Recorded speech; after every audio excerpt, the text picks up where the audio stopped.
PTF here. Before we start the show today, just want to let you know if you're looking for Travers content, we're going to have a ton of it, but it's not going to be on these videos or this podcast, just the way that thing shook out. But let me give you a little bit of a rundown of what you can expect. And there might be more than just what I'm saying here, but I do have scheduled a pro player roundtable. That's going to record 10 o'clock tonight. So by midnight tonight, that'll be up and in the feed. That's going to be Sean Borman and Paul Matisse. That's going to be terrific.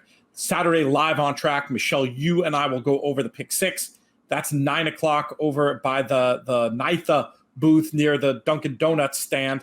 Come and join us there. Be fantastic to see you. That show will post, 9:45 or so. And then we'll be over at the Brentwood, 10 o'clock, earlier than usual, with Spencer Luganbuehl doing a pretty solid dive into the races over in that venue as well. And we'll post that as a pod too. So for the early birds, I'm sorry, I don't have much for you in terms of the Travers, but lots of other good stuff. And we're going to get to it in the show you're about to watch or listen to.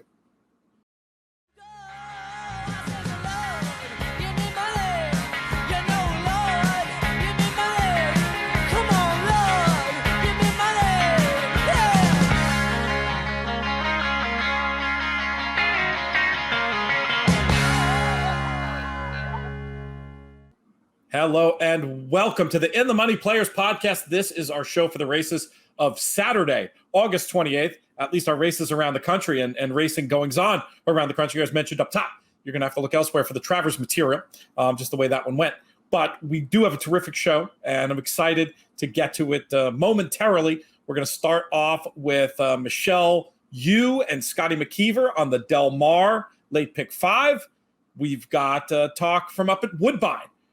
Amazing success that Blake Jessee and Drew Coatney had on Sunday, Queen's Plate Day, giving out winners. We've brought them back for an encore for the last 4 races on Saturday. And then we're going to close things up with a visit from the road to the NHC with Eric Bialek talking about some of his concerns about this year's event. Wanted to give space for those as well. We're going to kick things off right after these messages. Labor Day weekend is coming up, and it's going to be a great one for contest players. We're going to talk a little bit more later in the week about what's going on over at Kentucky Downs. But on Saturday, you're going to want to get involved with our friends at Little Red Feathers Cares and their Handicapping Challenge 2021, a $500 live bankroll event. You can play live on track at Del Mar, or there are online options as well. And you're supporting a great cause. LRF Cares, a charity that helps with finding homes for racehorses, that mission that's so important to the TRF. Hoping to get some cross-pollination between TRF and LRF Cares at some point as well. Support them by playing in the LRF Cares Handicapping Challenge 2021. That's next Saturday. For all the details, we created a nice, pretty link for you. Go to inthemoneypodcast.com/LRF. That's inthemoneypodcast.com/LRF. Speaking of excellent handicapping contest opportunities after Saratoga and Del Mar are over, our friends at Canterbury are hosting the Big Ten BCBC handicapping contest. This is one that's worth traveling for, folks. We've got 10 BCBC entries, 2 NHC entries, and 10K in cash. It's all happening on September 16th. That's Thursday, September 16th. The contest begins at 4 p.m. Central. You can play at Canterbury. There are some online options as well to attempt to qualify for this contest. So you can be looking into those on Sport of Kings and Horse Tourneys along the way. $3,000 contest. You can qualify. You can buy in. Great looking prize pool at a track that everyone I talk to who's been there says is worth traveling to. I haven't been myself yet, but I definitely want to get there. For more information, go to canterburypark.com. Usually we just pick horses on these shows, but there was a topic that came up that I thought needed some addressing. And to do so with me to talk about another aspect of this National Horse Players Championship happening out here in Vegas. We did the preview show earlier in the week. We bring in one of the men competing in this year's event, Eric Bialek. Eric, how are things? I'm doing pretty well. I'm about to board a flight to Vegas from Minneapolis and just sit in the airport. Not an ideal situation, but it'll be fun. I want to address some of your concerns, and I want to bring some perspective to the conversation as well in terms of how I think many people are viewing the situation. But let's just start off with you sort of summarizing what you've been saying on social media about this year's NHC. Yep. So on Monday, when I looked at the total number of entries, there's 513 individuals qualified. Monday was also the day that you had to declare your intentions if you were not playing the event. And so the field scratched down 63 individuals, a total of 75 entries. And as a result, the NTRA is taking approximately $350,000 out of the prize pool and moving all the entries and all the prize money from those individuals to next year. So why I'm upset about this is that it directly states in the rules, Rule 25 is entries are non-transferable. Upon submission, all entries become property of the casino and will not be acknowledged or returned. Entries may be retained for record-keeping purposes in accordance with local legal requirements. All entries are subject to review and verification. And Rule 42 states, qualifier withdrawal declaration. Rule 42, unless authorized by NHC officials, every person who is an official NHC qualifier must be physically present at the contest site to compete in the contest. So that's the first sentence there. So there is a thing that says unless authorized by unless NHC. Authorized by the NHC. I mean, I think that gives them, a little bit of force majeure wiggle room potentially. But it's the same sentence, and it basically talks to people must be physically present at the contest site to compete in the contest, not using a proxy or anything like that. That's how I think in a legal sense, I'm not a lawyer, but I've got friends who are, and I think that's how they would agree it reads. They're talking from a proxy point of view, not a transferring entry to another year. Well, I don't want to go too far down the rabbit hole here. Yep. I mean, just to give the perspective that I think most players have, this year like any other, where you have some sports canceling or truncating seasons, or, I think a lot of people are just willing to give the wiggle room because we're in the middle of a pandemic, and the fact that money will all be, it's not like that money's just getting, it is going to be hung on to for a year or whatever, but since it will be eventually going back to players, I think that's why most people are okay with it. Why are you not? I guess to your point, the rules are my biggest issue is that the rules are the rules, and it directly states in here that non-transferable, and the scratch rule states that if the player doesn't participate, the scratch goes to someone else from the qualifying site. Right. And so my issue is that the rules are the rules. Like, I don't know if you saw the World Series of Poker rules, but if you are at a table and someone at your table gets COVID, everyone is eliminated from the tournament, which it's a terrible rule, because if your dealer gets COVID, the whole table's out, and it could be day 4 of the tournament, and you're the biggest stack in the tournament, you're out of the tournament. But that's in the rules. Right. There's nothing in the rules that everyone had to sign and agree to with a DocuSign saying there's any medical exemptions, COVID exemptions, anything like that. It just directly states entries are non-transferable, and the scratch rules state that if you're not going to participate, someone else is going to take your spot.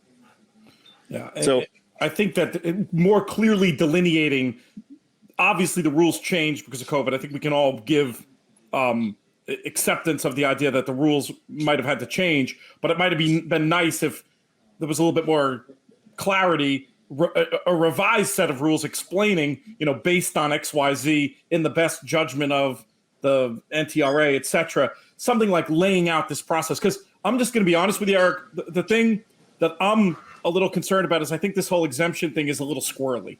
Oh, absolutely. I think the majority of people who qualified for this year's NHC qualified during a pandemic. This started in March, and the last NHC was in February.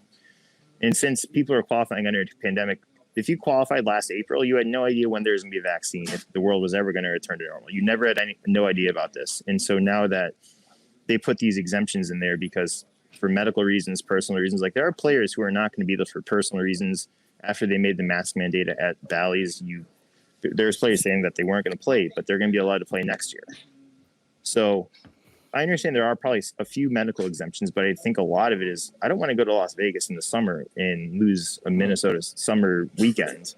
How about what I've said you don't think there's some players who say what I've said all along? Love the NHC, not going to leave Saratoga for Travers. There might be a few of those. And I don't like the idea that even if it's in the rules about the medical exemption, I don't know. There's nothing in the rules about a medical exemption. Okay. Well, there's nothing in relation to that. There's no force majeure clause. There's nothing in the rules that state. That's a problem. I can see your point. I mean, I can see your point that that's not great. But beyond that, the thing that more like Look, I get it. When I got my COVID vaccine, I was able to get it earlier because I have high blood pressure, legit. But I have a feeling if I didn't have high blood pressure and just, said I did, that it's not like when I went there, they were taking my blood pressure or looking for a doctor note or No, whatever. Absolutely. So, I mean, I guess it should be no surprise that at the NHC, there isn't a standard any higher than what it took to get the vaccine. At the same time, I do feel like it's a bit of a disadvantage the way it feels to me like it was handled to the more ethical among us.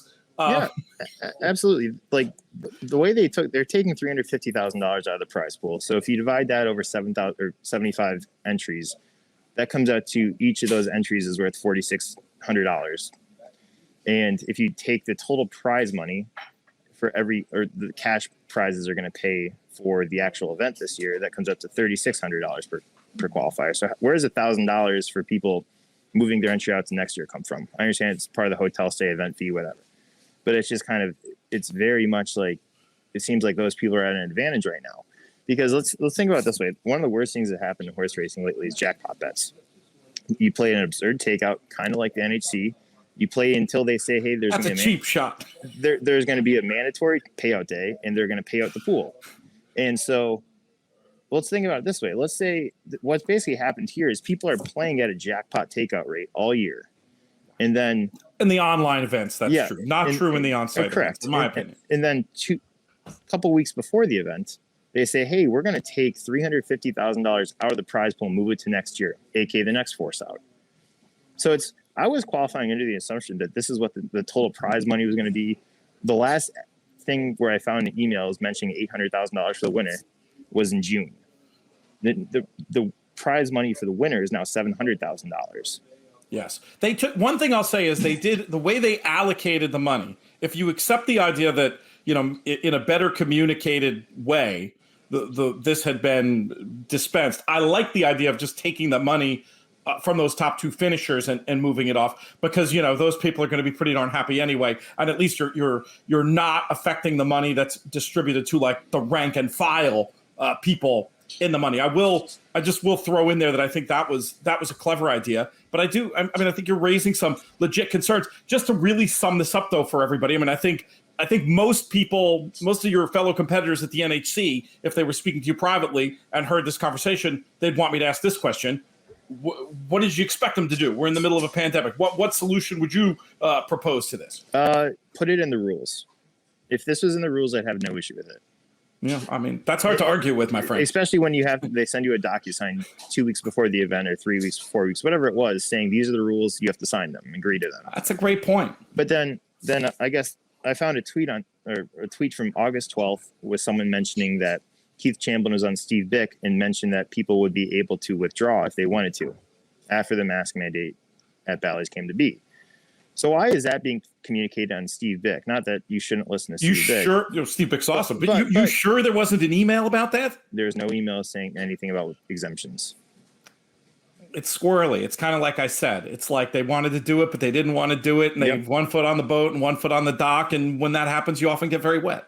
Yep. And it's just unfortunate because I think there's people who probably even qualified by the tour that maybe got the exemption for next year. There's people that got third place many times, didn't get enough tour points, but now they're not going to be able to go because someone is defecting to next year, but there is a scratch rule in the rules. Right. It's problematic. If it was in the rules, I'd have no issue with it, or people defecting. But I think you could give a much wider berth. But I would just say for people listening, look, I think under the real world, this is what's happening. Eric, you've been around the track a minute, but I've been around longer than you. I can tell you with great confidence, you've got a better chance of seeing God than that money reappearing in the prize pool. Well, I guess the one thing that we'll see what happens is I've already reached out to the Nevada Gaming Control Board Commission to basically express my concern because I think this is a legitimate concern. It's happening in Nevada, which probably has one of the better gaming commissions. I don't know. They're certainly plugged in. I don't know who they side with usually, the casinos or the player, but I think here there's a legitimate case where the rules are the rules, and I signed these rules. The rules are still posted saying that entries are non-transferable, and if the player withdraws, this is what happens. That's not what happened. Well, let's see what they say. That's certainly an interesting story to keep following. I would just encourage you now that you've said your piece. Get your mind on business, young man. You've been to that final table before, And I'm a big believer in the NHC as a super fun event, and but I think it's also important for people such as yourself who are paying attention to help give guidance to things that could be done better in the future. And I think, not for the first time with our friends at the NTRA, thinking back to last year's tour, where things could maybe be communicated in a little bit of a clearer, more player-friendly way. And, Absolutely. If that's your mission, I'm totally down with that. Yeah, absolutely. It just, if the rules were stated this way, I'd have no issue with it. But the rules are stated in a way that makes exemptions not possible. And I didn't realize the thing about the docu-signing within 2 weeks. Somebody could say if the rules just came out a year ago, well, obviously, a year is a bad example, 19 months ago or whatever. Yeah. But it's something that I think could be better handled. Hopefully the event's going to come off without a hitch. And that is a loss. You described a bunch of affected players. Hopefully you'll be an affected player who, because you decided to go out there and compete. I mean, the good thing about that prize money coming out of the field is, at least in theory, your chances are higher for the fewer people there. I'm sure friends, people like Marshall Graham aren't too unhappy about having 75 fewer people to chase his big bonus. So hopefully it'll cut the right way for it'll help some people, it'll hurt some other people. But again, I think the key point here is just for going forward, letting folks know that horse players are paying attention to this stuff, and it's got to be transparent. Yeah, transparency is key. I need to get going. I got to go catch my flight. But let's do it, brother. Appreciate it, Pete. Hopefully I find some success, or Marshall finds some success, so we can go out Sunday night and enjoy his almost $4 million win. So the FOMO is going to be intense if anybody from the preview show makes a deep run. Let me tell that. Go catch your flight, my friend. All right, and thanks for your time today. All right, bye. See the game in a whole new way at equinedge.com. With an easy-to-use interface, players can click and sort critical AI metrics that separate the pretenders from the contenders. Handicap with more speed and efficiency than ever before. See big payout potentials that you could never see in the past. Visit equinedge.com today and use the promo code FREEMONEY to get your first month of unlimited access absolutely free. Best offer out there. You can go to that sign-up page, use that promo code FREEMONEY, or even just go to equinedge.com/freemoney and get there as well. Only little trick in the name. It's EQUINEDGE. There's not a double E in the middle of Equinedge. But go to equinedge.com, use that promo code FREEMONEY, and get yourself sorted out. Yes, it's Travers weekend, but there's plenty of action going on around the country, including out at Old Del Mar, where we're getting down to the nub of their meet, as we've had, pretty much every Saturday in this summer to talk about it. We've got our first guest. You heard about his product in the little ad I read before this segment began from Equinedge. He's Scotty McKeever. Scotty, how are things? Things are great. Just here at Del Mar Hilton, across the street from Del Mar, and getting ready to take a plane to Las Vegas for the NHC. Going to be leaving around 3:30 out of Orange County, so I'm going to make that drive up the 5 freeway. I'm excited. I'm pumped. I'm ready to go. We did an NHC preview show earlier in the week. We're going to be talking more about the NHC later in the show, but you're certainly one of the people we're rooting for out there, eligible for that $1 billion bonus as a result of your winning the Pegasus contest with the help of the tool Equinedge. Definitely worth noting there. Let's bring in our second guest. You most recently heard her on the In the Money Media Network doing the show for the Friday Saratoga card for the New York Showcase Day. You know her from the Owner's Box. You know her from television. She's world famous. She's Michelle Yu. Michelle, how are things? Oh, I'm good, Pete. I just flew and boy, are my arms tired. Oh boy. We don't have the right sound effects. I'm not in the camper right now. Yes, and yet I'm not going to say you've necessarily upgraded your surroundings all that much. No, I've appropriated an executive office over Naira. I am here on scene, Saratoga. Oh, that's fantastic. I assumed you were in some sort of, Saratoga hotel room, which, you might have left you envying the trailer. But no, you're in a legit fancy place. It just seems like you maybe need to turn down the air conditioning just a little for the sake of your own comfort. These New York people with the heat going on outside, and they're like, yeah, just kick it down to 70. I'm like, 70? Like, kick it down to like 65, man. I've had 2 kids. Let's talk about this if Del Mar the card. Air conditioning bill, you better keep it low. Let's talk this Del Mar Pick 5 on Saturday night. Starts off at 8 o'clock. There's going to be a lot of people looking for action after what will no doubt be a pumped-up day on Travers Day. And what better to do than to keep rocking and rolling at Del Mar. I know we will be there at the Paddock Bar in our secret spot, a.k.a. the DG Lounge, until they kick us out, betting Del Mar. And it starts off with this 3-year-old claimer at the $50,000 level, going 5 furlongs on the turf. Scotty, we're going to start with you on this one. Who do you like in here?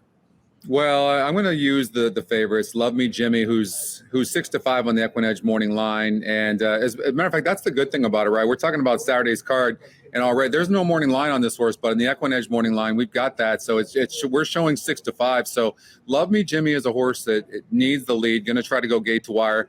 There might be some speed in here. I think that Love Me Jimmy is the fastest horse, but just in case, Jazz Hands, the 4 horse, can sit off the pace, has the class, lightly raced, 3 wins and 7 tries. So Jazz Hands could be a horse that you have to watch out for Edward Freeman. Mario Gutierrez jumps aboard for Redham Racing. So I'm going to go 3 and 4 in this race.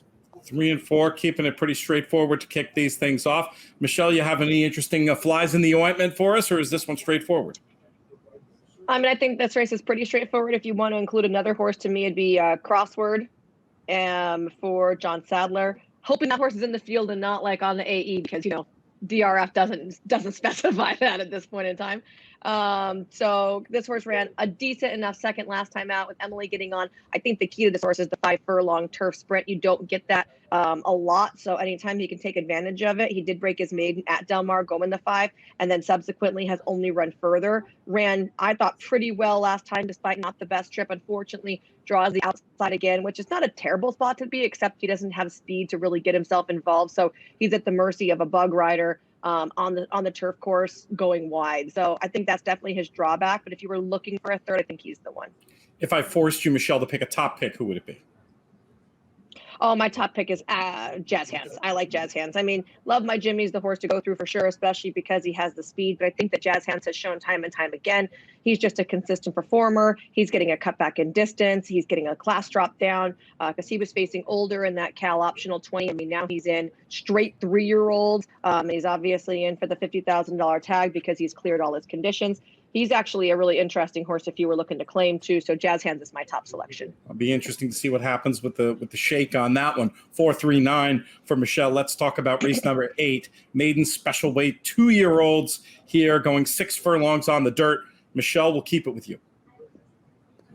So I'm gonna probably, I don't know what his odds are on Scotty's morning line. Maybe he can tell me. I'm really intrigued by the 5 Durrani. He's been working super well in the mornings. I mean, the other day when I was working for XP, this horse broke out of the gate with a workmate. We couldn't even put the workmate's name because he was just trounced. It looked like me coming out of the gate. Like this horse just annihilated him like a good thing and worked. You know, we have the gate set on the front side of Del Mar. So he worked all the way down the lane, around the turn, down the back. I mean, for a 2-year-old that hasn't had a start, he sure did look pretty darn fit. He looked quick. He's had a couple of really good work. So while Doug O'Neill isn't necessarily, you know, Mr. First Time Out, I think this horse has the capability to win first time out. And the crazy thing is he's not really bred to be, you know, a 2-year-old sprinter. He's by Distorted Humor. He's out of a Pioneer, the Nile mare. He really should be like classic distance all the way. But he has really impressed me in the mornings. I don't think he's a single situation. I feel like you have to look at Drink the Wind for Peter Miller, who was a speed and fade first time out, making a second start. So he's got an experience edge. You have to look at Rockefeller, first timer for Bob Baffert, who wins, you know, 10,000 first time starting races a year. The dam there is Dance to Bristol, who was an 8-time stakes winner. She did win a grade 1, including the Ballerina. So very well intended, was a pricey pickup at the sales. And I'm also intrigued by Union Train for John Sheriffs, who has been working very well now. For a horse to win first time out for Sheriffs, they have to be great. So maybe you leave this one off and just watch him for next time. But the dam was a 2-year-old winner. The sire was a 2-year-old winner. Both siblings that have raced have won at 2. One of those was on debut. So, I mean, the pedigree is there. The works are there. Just the question of, is John thinking, oh, we should win today? Or is he thinking, like, let's get some experience? And I think maybe the tabbing of JJ Hernandez shows that he's thinking, let's win today. That's interesting. And it happens once in a while, and they usually turn out to be pretty good. But based on that pedigree, Union Train, one to keep on side next time if today doesn't work out, as long as any ability is shown. I didn't want to give Scotty any horses to talk about for that race. I was going to say, Scotty, have we covered what you want to talk about? Michelle covered everything. Let's go on to the next race. Half of the field.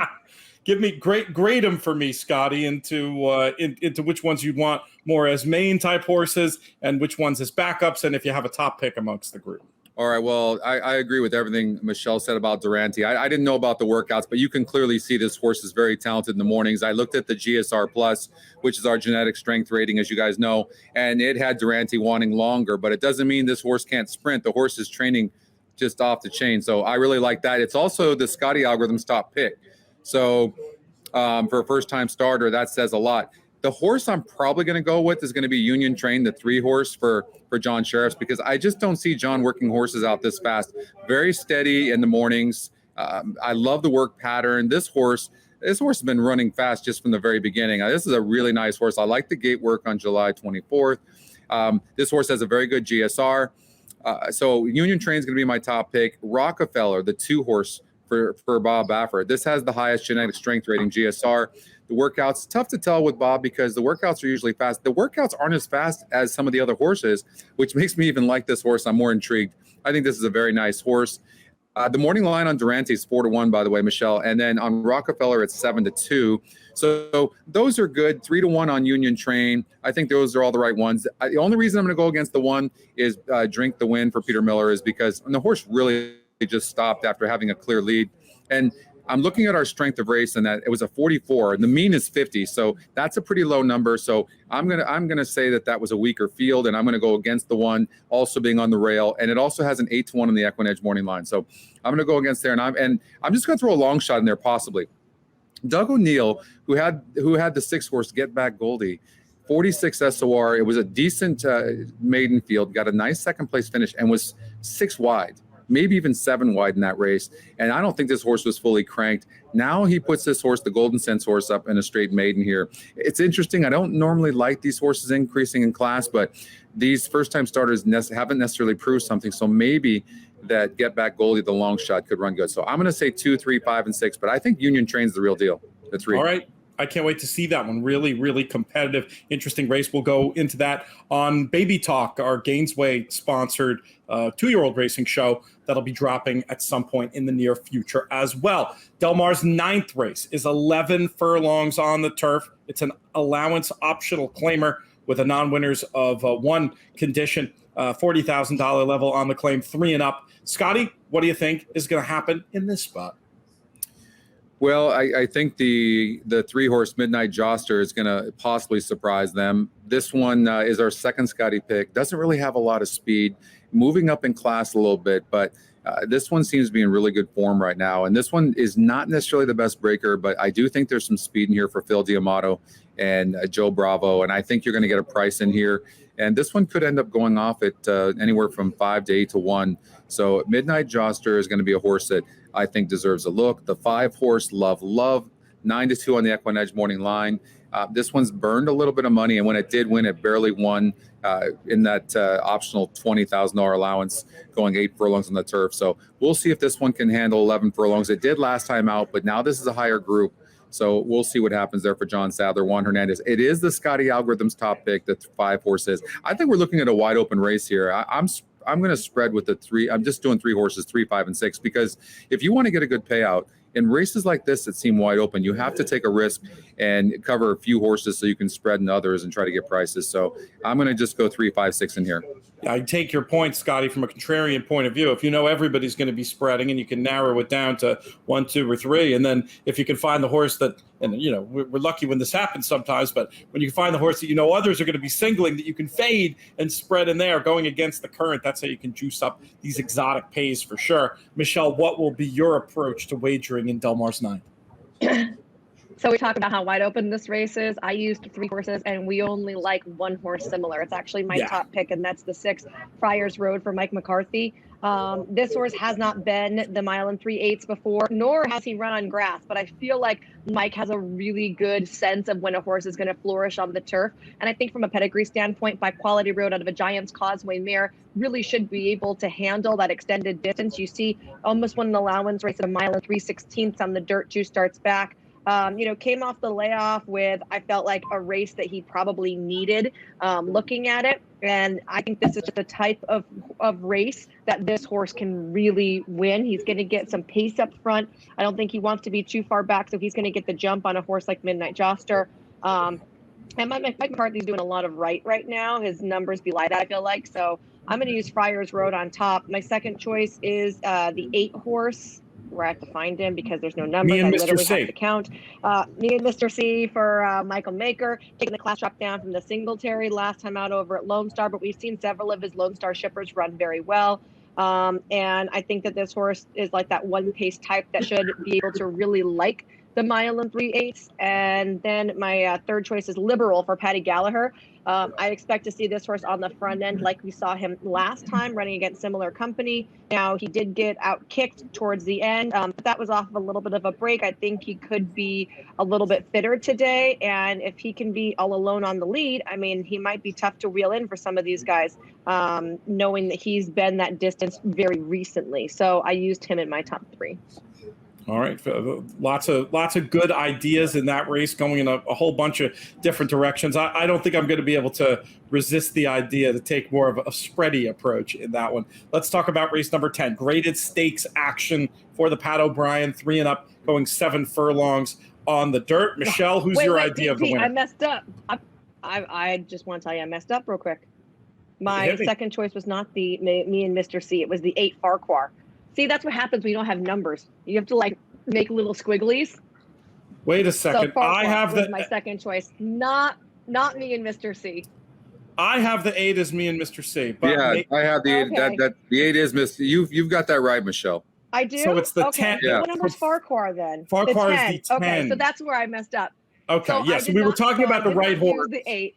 Now, those of you keeping score at home, writing down numbers, it's the 10, not the 8.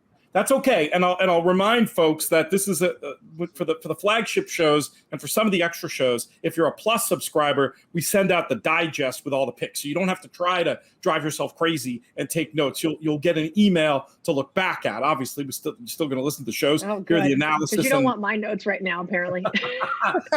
So just to be clear, you're not on me and Mr. C. You're on Farquhar. No, I'm on. Yes, no, me and Mr. C. Chuck him out. Okay, so you just put me and Mr. C in the winner's circle. You know that, right? I would be okay with that, Scotty, because anything that has to do with you, I'm all right with. But third start off a layoff for Farquhar, has gone the distance before. I thought ran really well last time. Gets an outside draw, and I think he's got speed to get himself in a good position. So he's actually the horse I like, not that chunky meal Mr. C. Oh, listen, I've got 8 written everywhere right now, just so you know. NHC is going to be a play, no doubt. Getting 100%. Near the end of the round, you just got to throw it in. I'm sweating because I messed up. I hate it. No, it's okay. And we're not going to edit because, it's loosey-goosey. That's how we roll here. Let's move on to the Pat O'Brien. You're going to get a chance to redeem yourself immediately, Michelle, when you tell us who's going to win this grade 2 stake. Well, now I'm scared to count, right? So I like Flagstaff as my top pick. Number 8. I think he's number 8, but I can't make a guarantee. Okay. Just say the names. I will take care of the numbers.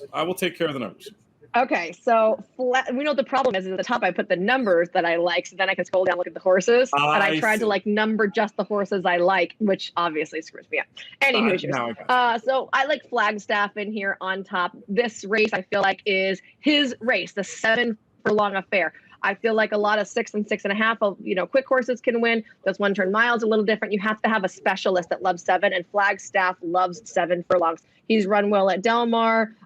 He is coming in here fresh, but I think he can run a decent enough race off of this layoff. He did last year when he ran second to CZ Rocket. But I think he's in really good form this year. And now that they know exactly what he wants to do. So I am using him on top. I think that you have to use CZ Rocket because He is one of the dominating factors in the division. But even though he didn't show that the lack of Lasix affected him last time, we do know that has been an issue in the past. So that plus the 7 furlongs just makes me a little bit leery on him. And I now have to use 8 rings, even though it kind of kills me to say that because I've been a complete 8 rings hater for a long time. But his run in the Bing Crosby was excellent. He looked like he was moving forward. He looked more like the horse that we saw be a visually impressive winner at Del Mar to break his maiden, when he was 2. So if all of the things are coming together for him, this race could set up very well. And he's got, plenty of back foundation, having gone route races before that. The 7 furlongs actually should suit decently enough. I think you redeemed yourself pretty well there. I'm impressed, Michelle. You're right back on form. Yeah, but you didn't need, you got no memory for the tricky stuff. You just got right back out there. Vodka. Inside joke, folks. Disclaimer: it's not vodka. It's Saratoga. This is Saratoga spring water. Okay. Oh, Scotty McKeever. What about this Bing Crosby here? Well, in the Bing Crosby, the past race, we're talking about the Pat O'Brien here. Yes, but yes. Now you got me doing it, Michelle. It must be the water that Michelle's drinking. You guys are just drinking water. I know. Bing Crosby in that race. CZ Rocket got 3rd in that race by an absolute nose. And I can just tell you that one just absolutely crushed me because I had a trifecta with CZ Rocket in the 2nd spot and to a lot, and it was brutal. That one, it took me a while to get off my chair, but I thought CZ Rocket was better than 8 rings that day. Didn't really have the best trip, and I think is gonna do better here at this 7 furlongs from the 6 furlongs. This one is gonna close. This one's doing really well. So I do like CZ Rocket as my top pick. Flagstaff, the 8 horse, has the top GSR, and that GSR is an 85, has 4 wins in 6 races, 1 second place finish. So Flagstaff, is solid in here, no doubt about it. That being said, that was a weaker group last time out in the True North, and I just something about this one I'm not fully trusting on the win end. So I think that CZ Rocket's going to win this race, and I'm considering singling, but if I'm going to spread, I'm just using the 8 and 9. Okay, good analysis there. I'm going to write you down. Considering the single. Woo! Yeah, that's bold. Yeah. Bold. But, I get it.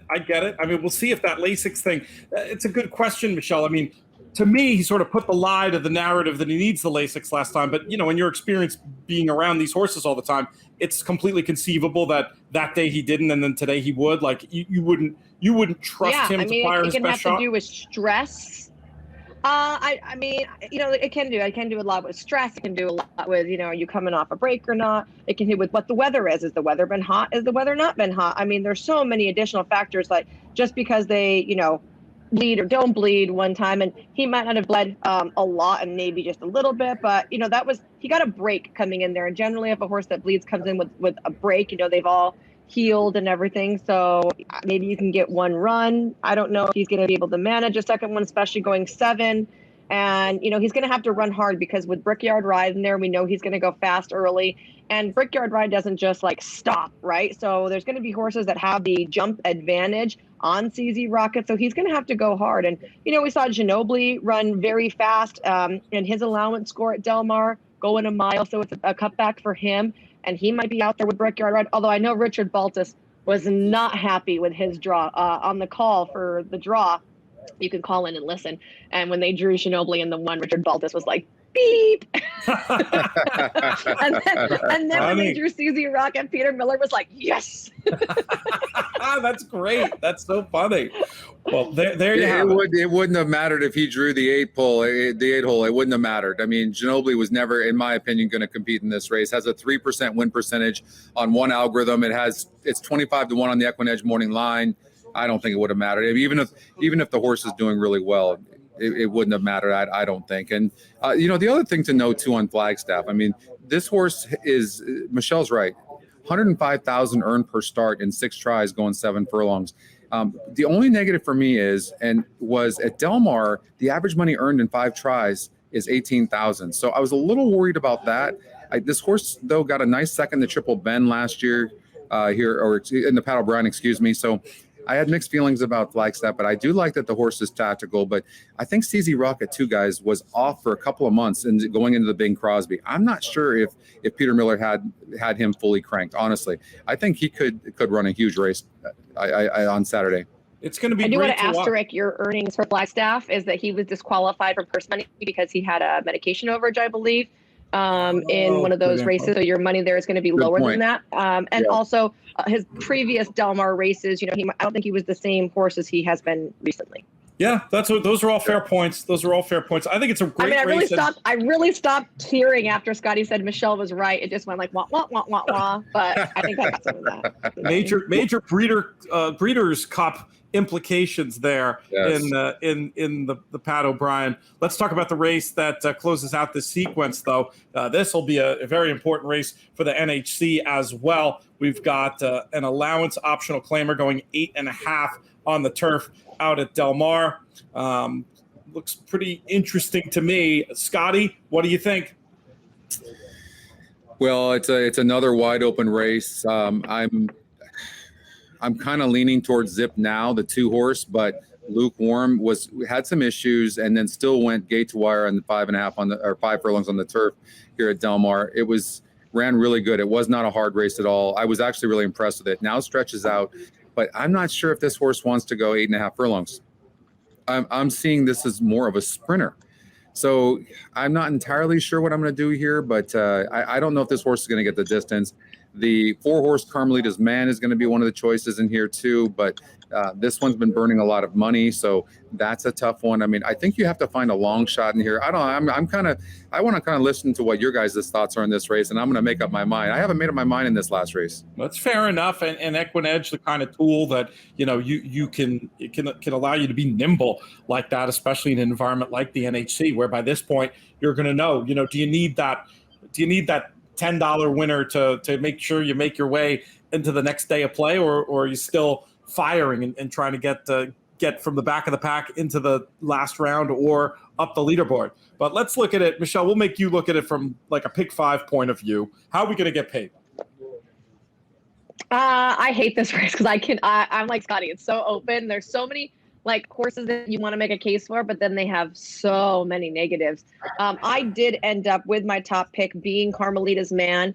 Back-to-back seconds, like Scotty said, it's been a bit of a money burner, but I did like a recent work of his. He's pretty flashy. He's a chestnut with like a big white face, so he's very easy to pick out.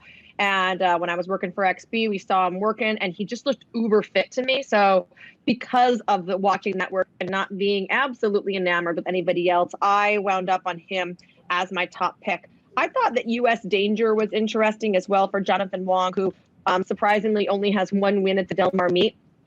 This horse came off a break to run. I thought a decent enough third. He got tired, obviously, so he should be fitter moving forward. And I always like a horse that has some speed. So he has, that going for him. Plus, he is a perfect 2 for 2 at the 1.16 distance. So he's kind of a specialist at that. And this is not a distance that we see in Southern California a lot because Del Mar is the only one that really writes it. So, if you have a horse that comes from up north, but they're putting him in the right spot at the right distance, I feel like that makes him very intriguing. I also liked the 8 single me out for Reed Saldana. He's 0 for 9 this year, which you dislike, and he hasn't really routed a lot. So the question mark is definitely the distance, but I like this angle to just shake it up, right? He's been doing the same thing and knocking his head against the wall, and he hasn't broke through even coming into the Saldana barn, which we know is generally pretty hot. So I think this is a really smart idea by Reed. Let's chuck out what he's been doing out the window, and let's try 4 new things today and see if any of those fit together. So if you're going to keep losing, and you keep running in the same spots,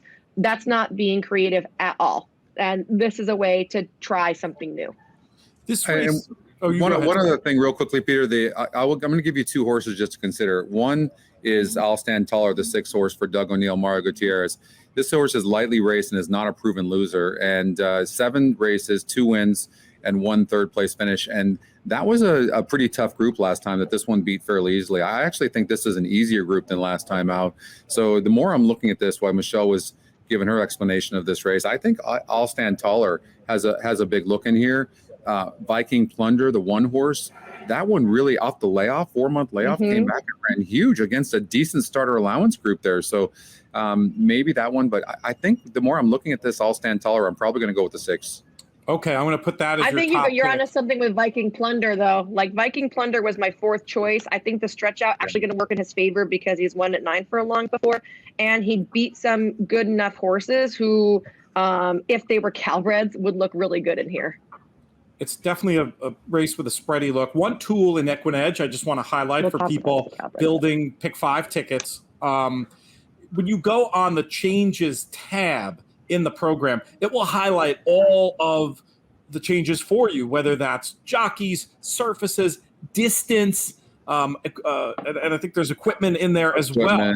Yeah. And so for me, in a race like this, where I can go through it a bunch of times and come up with different horses, on my widest of spreads, I'm going to want to throw in any horse making what I deem to be a significant change. And the tool right in the Equinedge software can help you identify those horses very, very quickly. Just a little. Yeah, and you know what? And also in changes too. Anything in red is a first-time occurrence, so it immediately it captures you, and you're like, oh wow, okay. Like I'll stand taller, first time on the turf, first time going this distance. But I'm looking at the GSR, and the GSR is 67, one of the tops in the field. So, and you can get a price on horses like this because a lot of people don't know how a horse is going to do. If this horse has been sprinting, so it's stretching out, but that's not going to be a problem for this horse at all.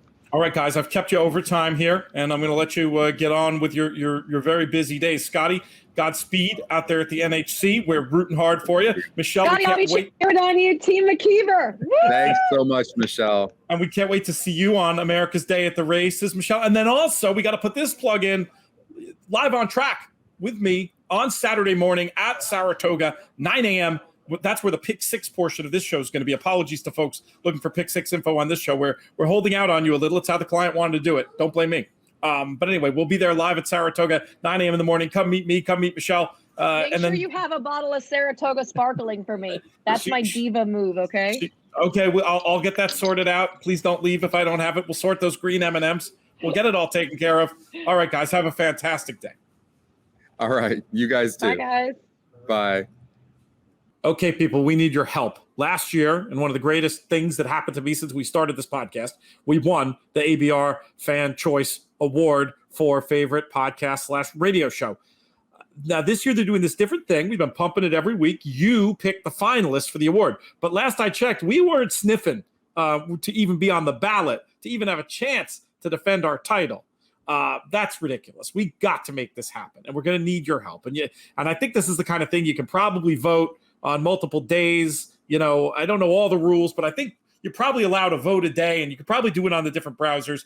But we need help. We got to get up in that top numbers on this thing. The best way to do it, inthemoneypodcast.com/vote. Now, if you're listening to us, I also want to point out that we've got a bunch of other shows mentioned in there as well, including Matt's on there for sure, and Naomi's on there for sure. But whichever your favorite In the Money show is, and like I said, since you can vote, I believe, multiple times, vote for us all. We got Acacia's In the Ring podcast up there as well. But the flagship show needs to be among the finalists so we can defend our title. It's as simple as that. inthemoneypodcast.com/vote.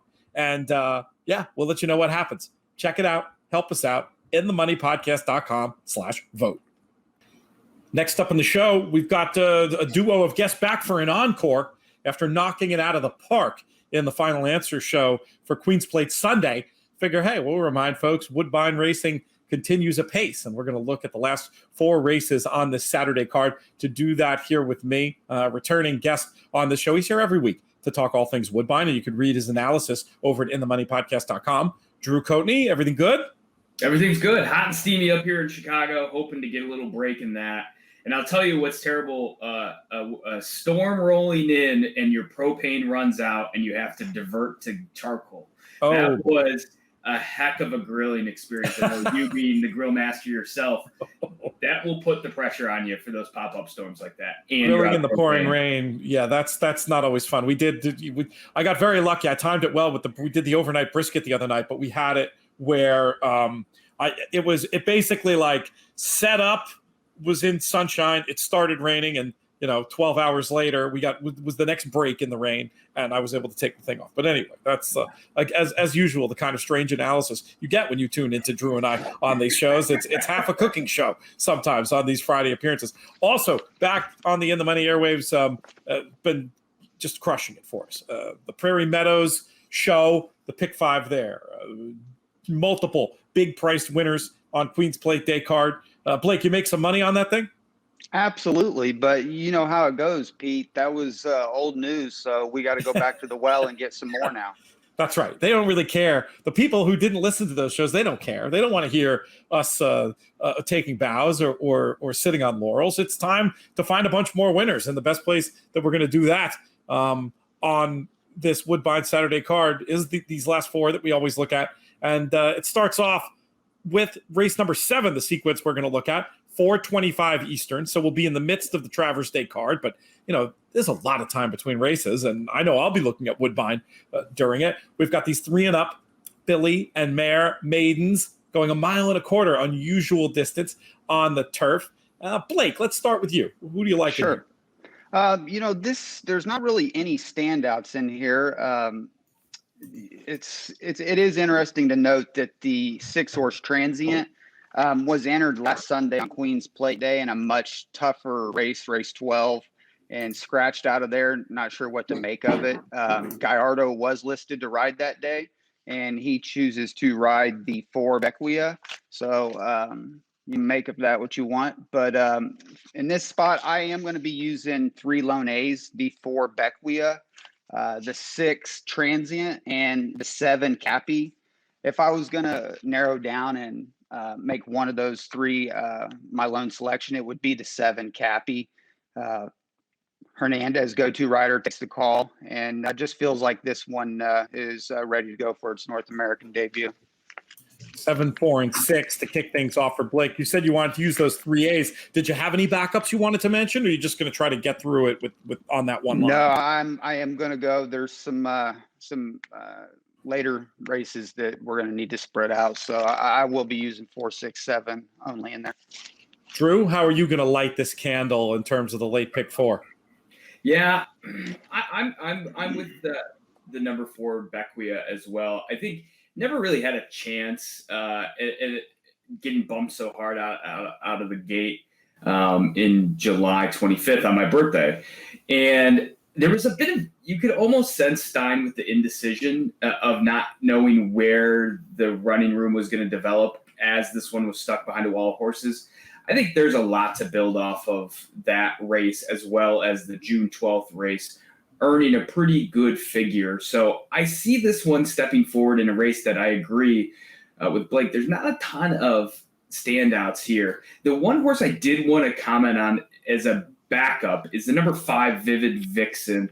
On debut, was destroyed at the start, traveled wide, couldn't really switch leads, and had a non-finish effort at the 8th pole and beyond, but I think was going to run a really good race, and then came out and just threw a complete clunker. I think a lot of people picked up on that, moving the odds from a 30-1 shot on debut down to 10-1. And I think we're going to go back to 30-1 and might have a little bit of a light bulb switch, moving surfaces. So at that huge price that we're going to see, the number 5 Vivid Vixen, I still have a little bit of a question mark. I want to use some money through that one and see if we can't get that one up. It should be noted that Miss Marie won that race, is racing in the stakes race that we're about to talk about. Yep. Absolute setup for Miss Marie. So you could make an argument, hey, this one was getting pace pressured the whole way through, and threw in that clunker. Drew's trying to do my job for me here, segueing us neatly to the Bison City Stakes, which goes as race number 8. These 3-year-old fillies, 1.16 miles on the synthetic, $250,000 in the pot. No joke there. Drew, we'll keep it with you. Yeah, I'm on number 3, Emmeline. I think ran fantastic in the Oaks, grinding and staying on well as Money Ferro got a smidge of a setup. I think you could make the argument. And ran on well and was kind of the only one to run on well in that regard. So I'm on the number 3, Emmeline, as well as I think the number 2, Miss Marie, might get another setup here, as it was almost hilarious watching Moran get stuck on the rail in the pace and didn't know where to go. And was just kind of, I could imagine in his head saying, hey, I want to be closing. I don't want to be up near this hot pace here. So today should be able to drop back, make the right pace for this type of horse, the number 2, Miss Marie, as my other backup. Okay. I'll leave it to Blake to comment on whether or not he's going with the heavy favorite. Let's see what Blake says. Yeah. Yeah. I actually am going to, put a lot of faith into Miss Speedy here. My only hesitation with her would be, coming back on the 13 days rest. But ever since Gary Barber, and it looks like Barry Kerb stepped in and, privately purchased this filly, it looks like she might be the real deal. So I am going to use her as a single A. As far as others to back up with, I did think that if, the pace got ridiculous with Emmeline and maybe Miss Speedy decided to go from the rail, which I will say, I don't think Miss Speedy has to have the lead by any means. I think she's perfectly capable of rating and setting behind horses. But if things do get a little crazy, I think it could set up for a horse like Miss Marie or the 5 Malocchio. So I'll use the 1 as a lone A, and I'm going to try to beat Emmeline actually. So I'll use Miss Marie and Il Malocchio for backups. That was decent pronunciation on Il Malocchio by you, Blake. You sure you're not Italian? Your name does end in a vowel. Hey, I did have a comment. I did have a comment on that heavy favorite Miss Speedy that I think is going to be below even money.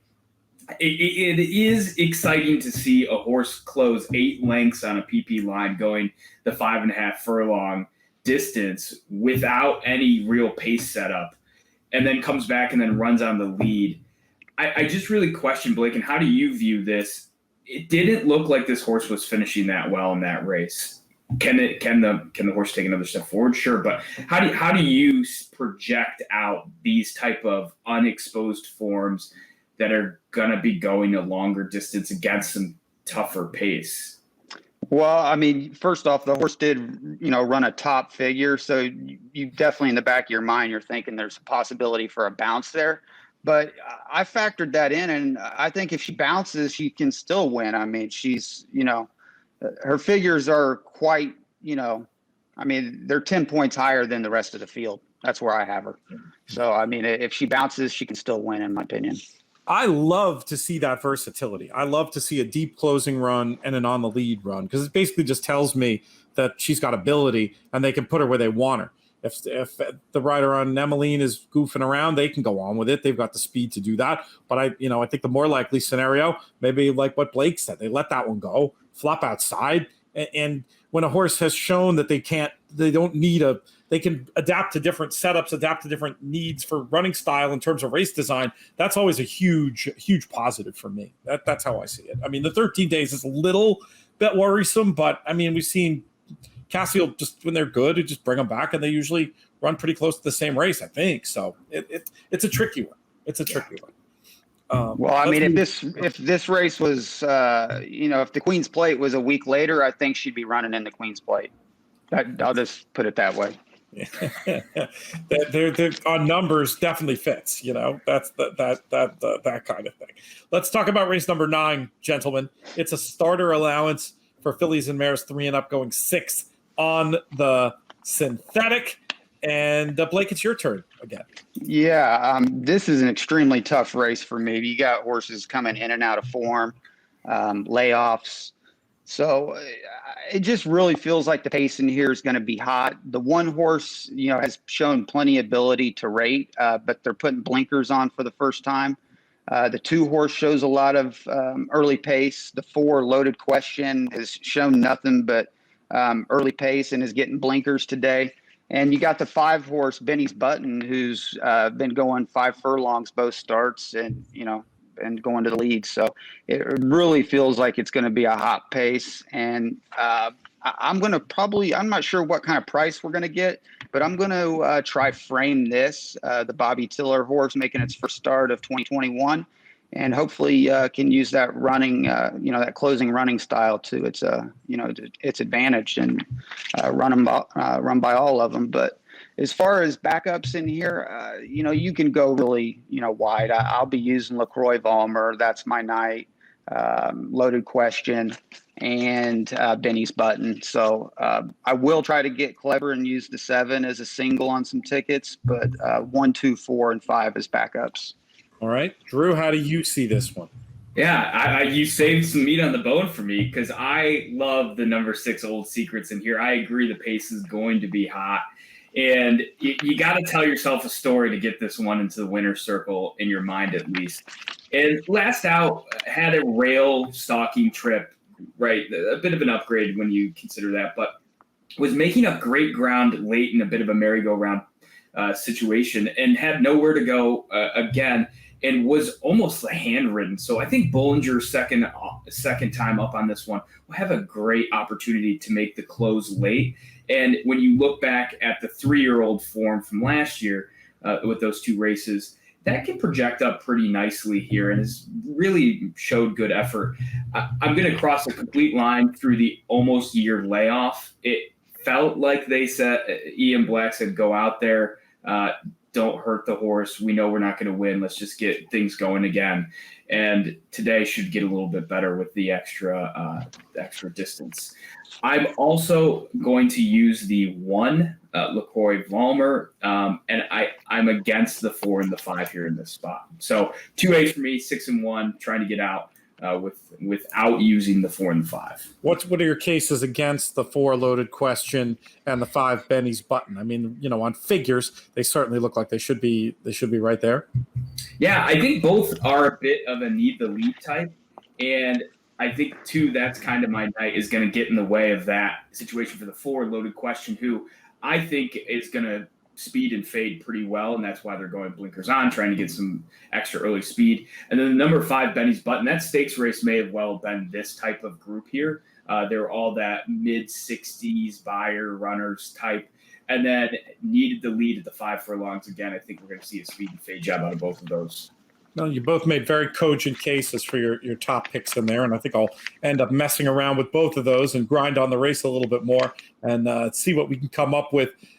This will be also just right in the midst of those Travers stakes, and again, I'd rather have a race in between to look at than be waiting the 35 minutes. So let's move on to our last race that we're going to talk about on the show. Race number 10, 3 and up filly and mare claimers at the $7,500 level, going 7 on the turf. Drew, how are we going to get paid? There is no pace in this race, and I'm going to go with the number 8, Canadian Magic. And you got to imagine the connections are going to Contreras and saying, do exactly what you did the last time on the 2021 debut. Speed, speed, speed, speed, speed. Please just go to the lead. And I think the big difference today versus that running is this one has much more foundation and fitness built in, and we'll be able to see out the 7 furlongs. I would like to continue spreading with Rince Tapa, gets back over to the preferred surface, did some of the decent runnings on turf in the 2020 campaign against some slow paces. And there's 2 outside horses that are big long shots I'll be using as backups of the number 6 Line of Vision. I think ran against much tougher for the first 2 starts in the 2021 campaign and threw in some clunkers as trying this synthetic and a merry-go-round pace as well. So we get back to the turf. 7 furlong configuration might help this one spark things again. And then the number 9, Finding Perfection, again, 15-1 long shot consideration for us.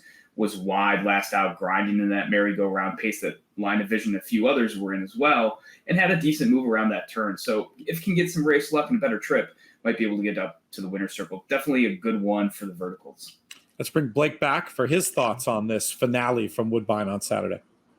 Yeah, this is a race you really don't want to mess around with, in my opinion. You want some coverage. I'm really not going to be confident with narrowing down with anybody. But as far as my A's go, Desert Poem, the 3, the 4 Haysaw, the 7 Mizona, even the 5 Rince Tepa, I'll be using those on every ticket.